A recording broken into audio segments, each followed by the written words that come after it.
প্রশ্ন হচ্ছে অনেকে গরুকে মানে এমনি ইউরিয়া খিলায়, এরা কি খাওয়ানো যাবে? না, এমনি বলতে কিভাবে ওটা? এমনি বলতে এমনি পানির সাথে- খাদ্যের, পানির জি সাথে জি, গোলায়, পানির সাথে ফিডের সাথে। জি জি। এই কাজটা ভুলেও কিন্তু করা যাবে না। কারণ হলো যে প্রত্যেকটা জিনিস যেটা খাওয়ার জন্য বলছে এবং তারা একটা পদ্ধতি কিন্তু বলে দিছে।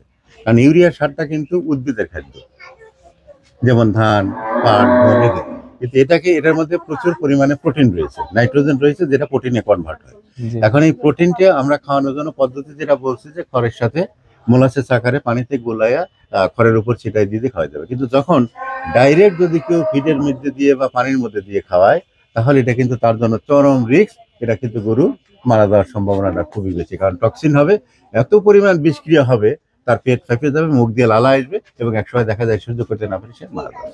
যার জন্য এই কাজটা ভুলেও আপনারা কেউ করবেন না। এটার যে নিয়মে যেটা বলা হয়েছে, প্রথমে পানিতে গোলাবো, তারপরে লালির সাথে গোলাবো, তারপর গোলানোর পরে খড়ের সাথে ছিটাই দিয়ে উল্টাপাল্টা করে মিক্স করে আমরা খাওয়াবো।